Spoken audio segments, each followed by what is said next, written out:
From Hollywood, the NBC University Theater is bringing you John Agar in a radio version of The Red Badge of Courage by Stephen Crane. This play is part of a series devoted to the classic novels of Anglo-American literature. If you are interested in supplementing your enjoyment of these productions with home study under college supervision, be sure to listen to the announcement at the close of this program. And may we say, at this point, that the NBC staff which prepares and produces these dramas feels deep thanks and gratification at the first place award in the category of literature and arts presented to the NBC University Theater by the 19th Annual Institute for Education by Radio.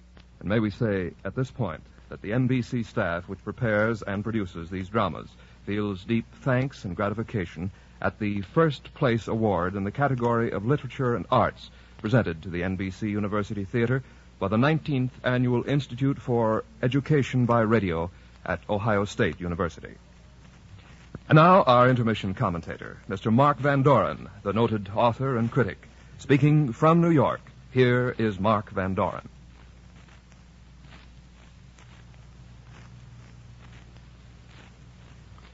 The Red Badge of Courage is a modern novel in that it has no plot and no characters. It has action, for it deals with a battle, and by the same token it is full of men, a few of whom we see at painfully close range.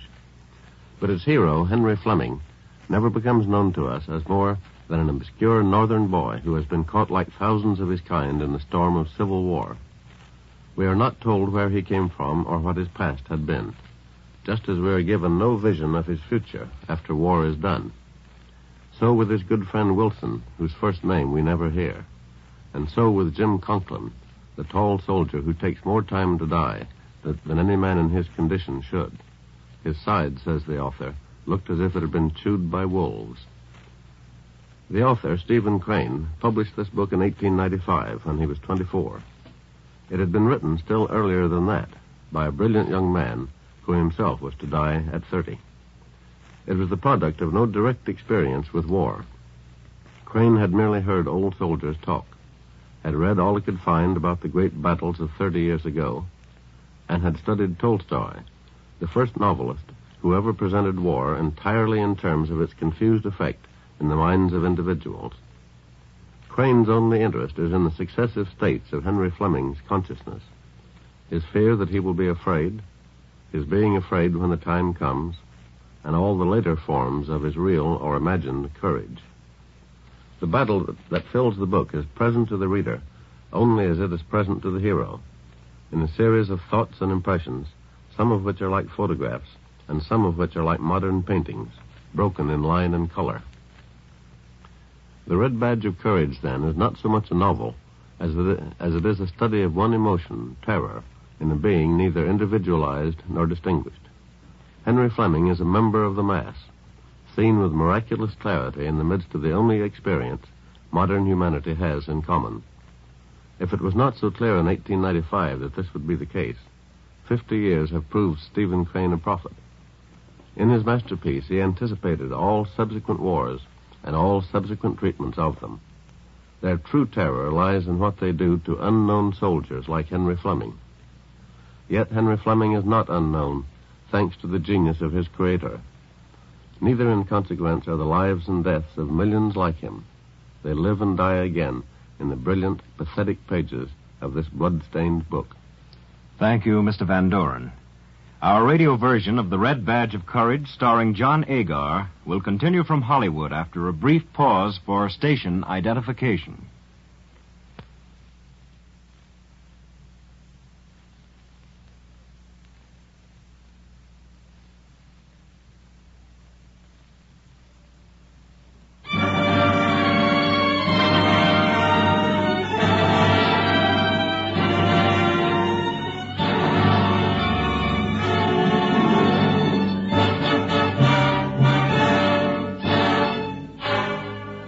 The red sun was pasted in the sky like a wafer.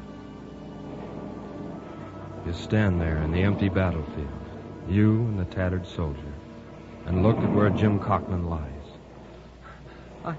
I never saw a man fall dead before.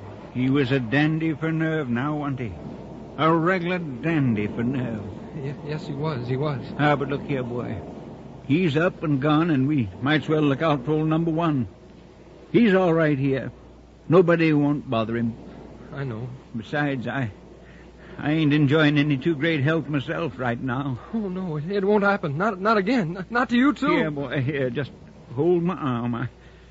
I'm commencing to feel pretty bad. Oh, you mustn't. Now looky here. I ain't going to die. No, sir. I can't. Too many folks depending. You'd ought to see the swad of children that I got and all like that. We better get away. I don't much like it here. Help me along then, young fella.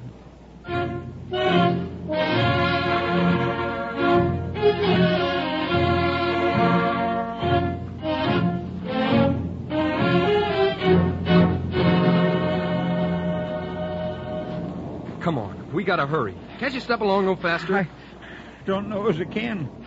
I'll try, though.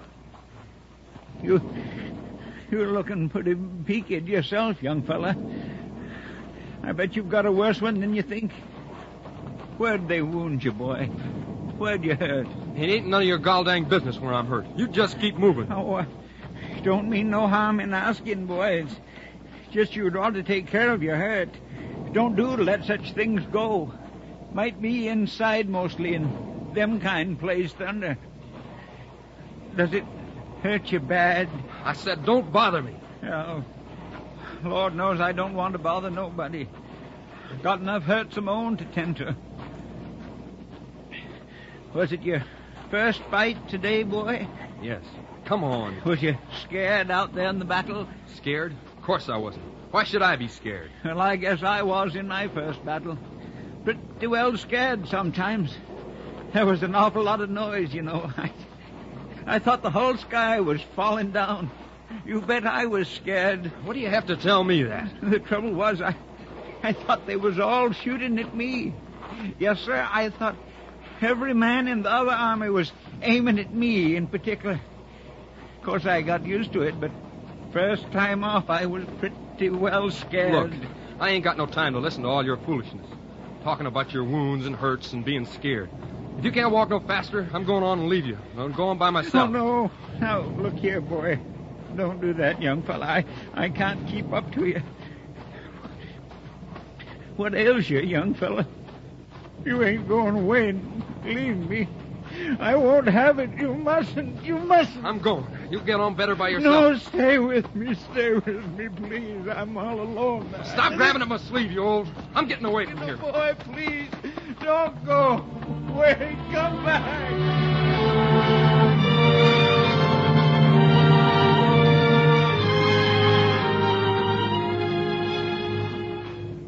He's gonna die the way the other did. Better get away from him. You can't stand to see that happening again. Boy, come back. Come back.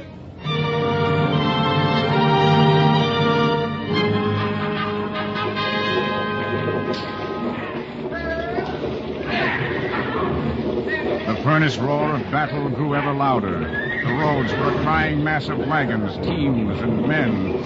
Fear was sweeping them along. The cracking whips bit deep.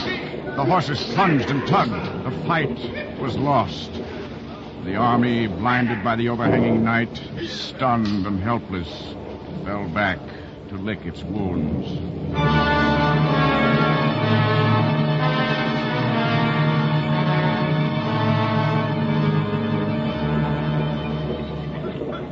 Now you're in the midst of them, in the heedless throng of the walking, the riding, the running, the limping. Where you running? Why? There ain't no reason, kid. The line's broke. They all gone crazy. Stop. Wait. Tell me what's happened. Get out of my way, boy. Don't stand in my way. Let go of me. No, tell me what's happened. Tell me. Boy, if you don't want me to crack you with this musket, stand aside. Where'd the line break? Tell me. You let go of me. No. Darn you, boy. Oh!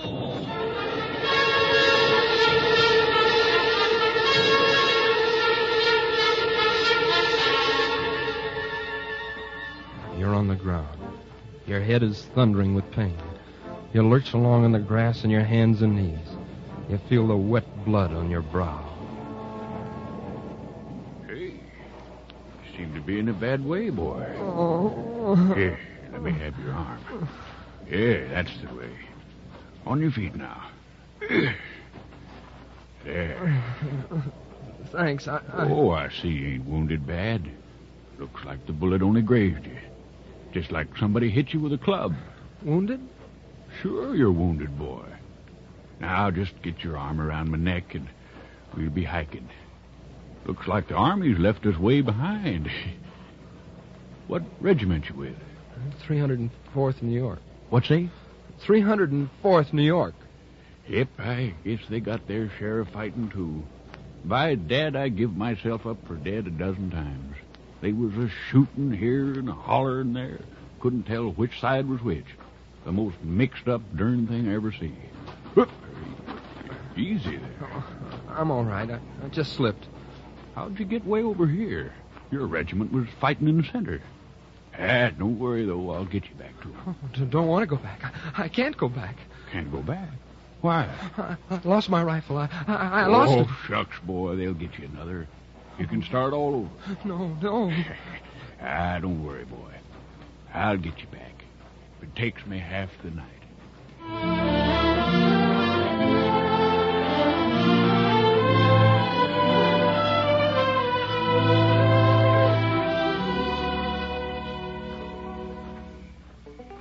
Well, there you are, boy. There's your regiment. See that fire over in the hollow?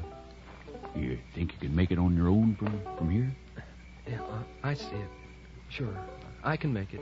Well, I'll be heading back. Want to find my crowd before midnight if I can. Good luck to you, boy. Thanks.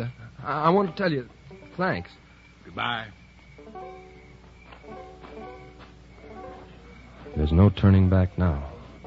How they will laugh at you. How they will jeer. The runaways come home. Here's Henry Fleming, the celebrated count.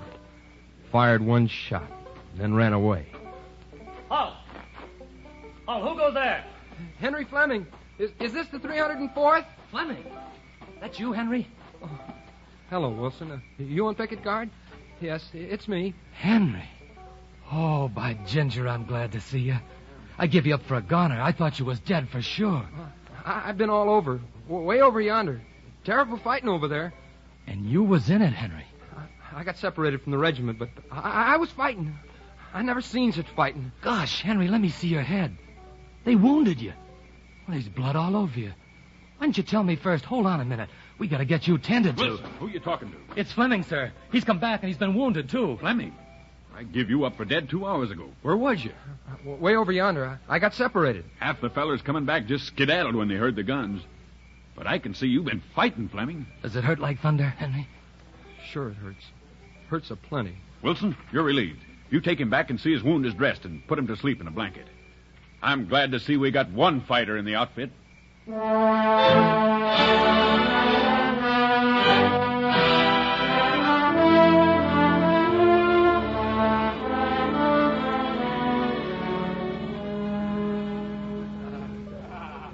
Here, Henry. Let me straighten that bandage. The ball just grazed you. Raised a queer lump, but it must have stopped bleeding a long time ago. It did? Sure does hurt, though. How's the bandage now? Feel good? Sure. In the morning, you'll most like feel that a number 10 hat won't fit you. Sure good to be back with my own regiment again. You just rest easy now, Henry. You've been as brave as anyone, and you need to get some rest. Thank you, Wilson. Forget it. I know I'm clumsy like a blacksmith when it comes to taking care of sick folks, and you never squeaked once. You're plenty brave, Henry. Most soldiers would have went to the hospital and never come back at all. Not me. I brought you my canteen full of coffee. Just drink it all up if you like. Here, now, get over by the fire. That blanket'll keep out the cold, I reckon. Hold on. Where are you going to sleep? I got your blanket. What are you going to use? I'll be right here. Now, shut up and go to sleep. Don't be making a fool of yourself. You need it more than I do.